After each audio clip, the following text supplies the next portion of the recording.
So this tea time might feel a little different. My grandma passed away last night at 10:10 in the PM. I woke up today feeling different about life. Like I let me sip, honey. Let me sip.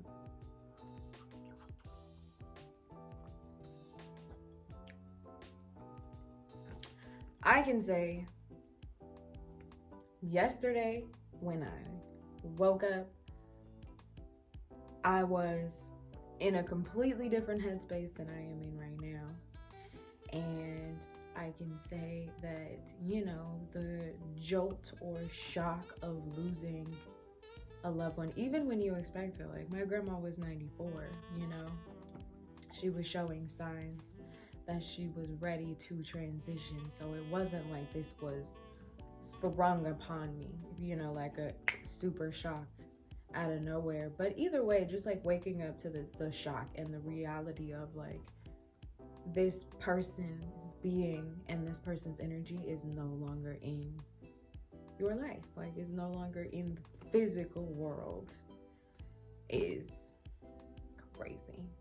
But like it was written upon her life to be here for 94 years, to impact generations upon generations upon generations, from like her kids to like great grandkids, you know what I mean? Like so many generations were able to feel her love and support, which I think is like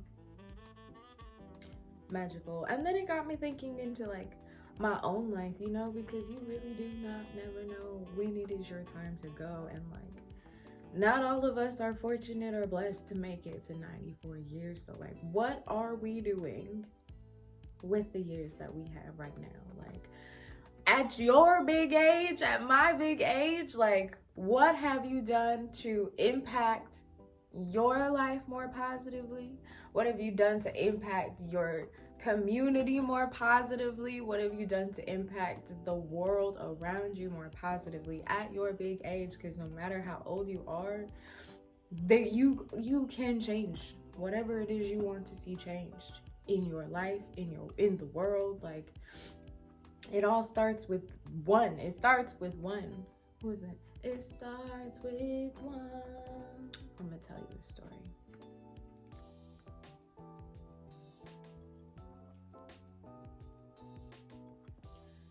I used to caretake for my grandmother, and I would switch off. So like every other week, I would spend a week on and a week off, or a week on and 2 weeks off. So it was like every third week of the month was my week to take care of my grandmother. And I was so excited to like start this venture and like caretake for my grandmother, and it was an absolutely beautiful experience. Like I would not give those moments back for the world. And it was like I was an adult, like my memories of my grandma for the most part are when I was younger and she would come to visit us, and I would just sit and talk with her for hours. So when it came to me getting the chance to take care of her and now have a whole week of time to sit and talk with her, like I was very excited. My first week my first week taking care of her, I had so many questions. The main ones were like love and family and how my family came about and all the things, right? And so I asked her, I said, Grandma, how old were you like when you met Grandpa? She was like 17, he was like 20, back in like the 20s. He was in the military. And they met and they got married, right? And I said, did you love him? And her response was, I still don't think I know what love is today.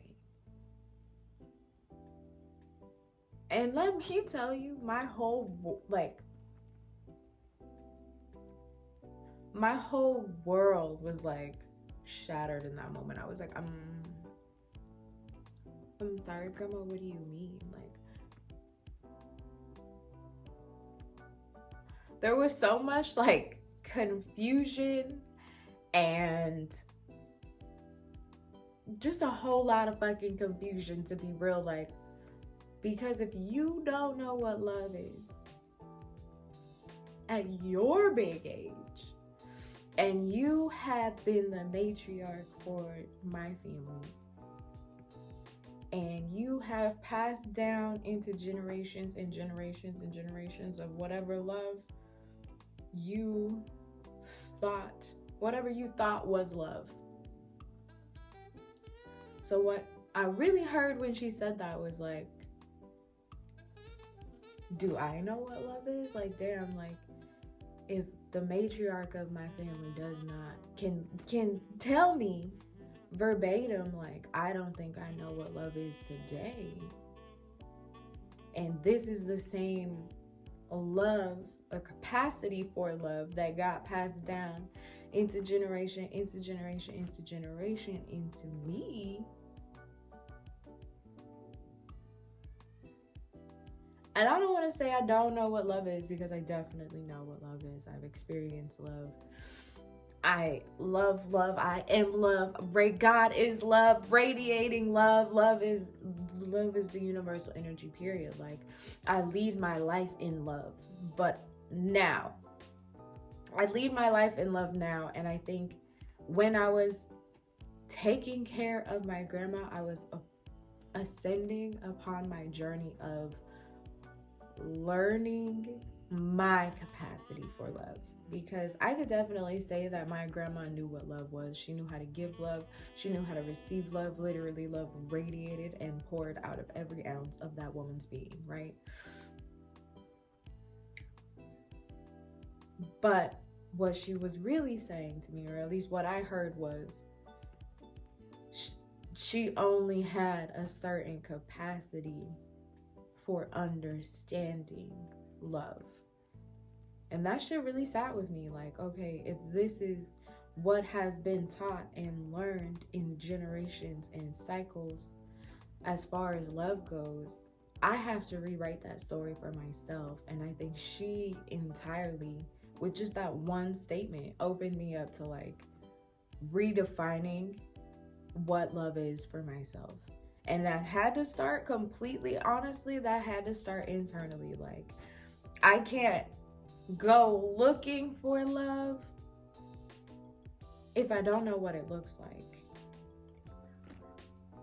And I couldn't figure out what it looked like if I couldn't give it to myself, for real. So like, I think after that moment is really when I started to dive deeper into myself and figure out like, what is it that I need for me?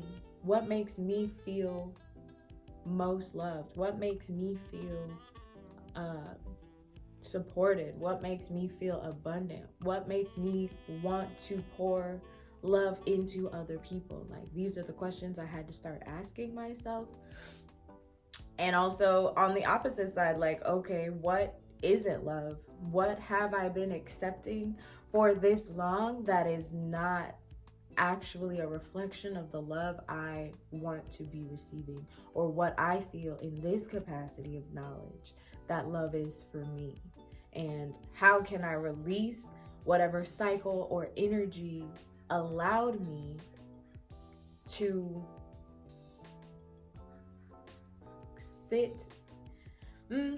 How can I let go of the energies that attracted me to that cycle or that person or that situation in which I felt I was receiving love even though I wasn't, or I felt I was receiving love but it wasn't the kind of love or the capacity or the amount of love that I feel should be poured into me. And I think I'm still figuring that journey out. Like, I think she opened the door and I found out what love really meant for me. What it looks like, what it feels like, coming from me and pouring into me, right? Like, I really had to get into terms of what love was specifically for myself and how it felt to receive that love. And I couldn't do that without pouring that love into myself. So I think that was like step one. And then step two was like, okay, now that I know what that love feels like for myself, how do I communicate to other people that this is how I need to be loved? How do I show people that this is how I like to receive love? This is how I like to give love. And will that even be translated and communicated well? Shit. And the answer to that is sometimes. But it's not like, it's not that it's not being translated or communicated well. There are some people who don't have the capacity to love you in the way that you need and deserve and desire to be loved. And that is okay. Like, until a few years ago, having that conversation with my grandma, I was one of those people who didn't have the capacity to love myself enough to love anybody else more, or to didn't have the capacity or was scared to open up my heart to receive love. Because if we're really talking about it, love is literally the universal language. The universe, God, source, is continuously pouring love into our lives. The reality is, how open are we to receiving that love? Because the sun shining on you today was love. You feel me? That butterfly or that bee or that dragonfly that flew past you earlier was love. Do you know what I mean? Like, the flowers blossoming out the ground is literal love. The plants, the food that we eat, like, it's literally love. God, spirit, source, Gaia, like, love radiating through literally everything. Everything is everything, and everything is love, period, right? And so I think until we are able to open ourselves up to the abundance of love that is around us all the time, until we're opening ourselves up to receive the abundance of love that is pouring into our life all the time, you're capping yourself. You're putting a glass ceiling on yourself because you won't open your heart to fully receiving. Because I mean, I get it, it's scary. Opening your heart means that you can be hurt. But if your heart is closed, you're hurting regardless. So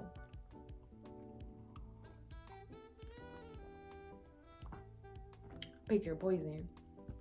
Personally, I would rather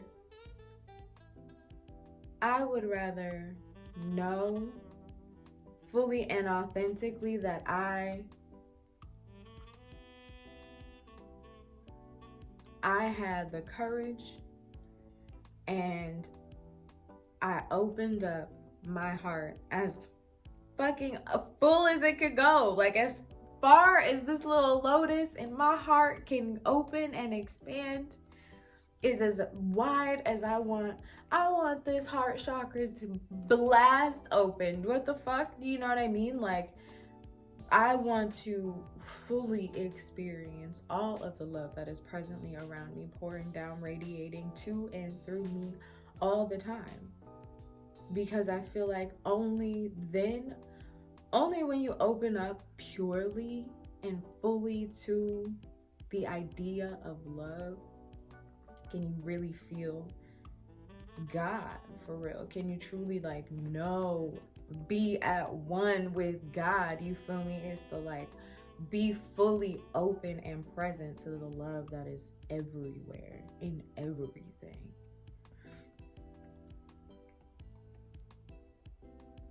$11 on the clock. And then when it comes to like the concept of if you open your heart, you could get hurt. I think sometimes the hurt is the catalyst for your heart to open. Like, I personally can say for me, for myself. Whenever I feel like my heart has been hurt or broken in some way, I allow myself to feel through those feelings. Like, I allow that energy to, okay, like, and really sit with it. Like, okay, we are hurt.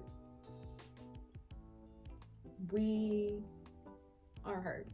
My heart hurts, but what can I do now to heal it? Because anything that's hurt can be healed. You know what I'm saying? So what do I need to do to heal it? And what do I need to do to ensure that it's not hurt in this same way again? Right? And that doesn't mean that I'm gonna close my heart because I don't want to be hurt, right? I can heal through the feels of whatever hurt or loss I feel I may have experienced. But I don't have to hold on to them. Like, once you feel through it, let it go. And figure out what you need to do, figure out what you need to do to pour into yourself and fill those hurt parts of you, to heal those hurt parts of you. What is it that you can start doing for yourself? What is it? What actions, what habits, what mindsets, what affirmations, what is it that you can do for yourself to start really pouring that love into yourself? To start healing the parts of your heart that were hurt by somebody else.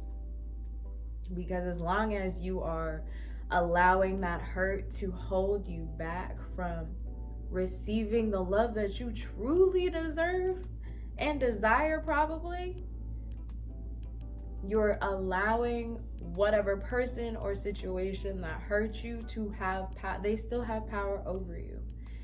If that situation is holding you back from living your purest, rawest, most unconditional love is, it's not a word, but life, then that power, that person or that situation still holds power over you. And like, no, we're not doing that. We're not doing that. Take your power back. Yaga. Snatch that shit back. Heal your heart. Open your heart. Not all love hurts. But you have to find out what parts of you are receiving low capacity love and why. And then what can you do to pour into yourself to fill your heart space with high capacity love? What do you need to shift? What do you need to change? What? And then once you've done that and you're pouring high capacity love into yourself, the love you deserve and desire into yourself, the universe is going to send the high capacity love that you deserve and desire into your life. Like, you can only receive from the level in which you're vibrating, right? You can only receive from the level in which you're open to. So if you begin to pour the love that you deserve and desire into yourself, then and only then can the universe reciprocate and pour the love that you deserve and desire into your life. Teach the universe the love that you want. Show the universe the love that you want by first pouring it into yourself. And with that being said, until next tea time, stay divine.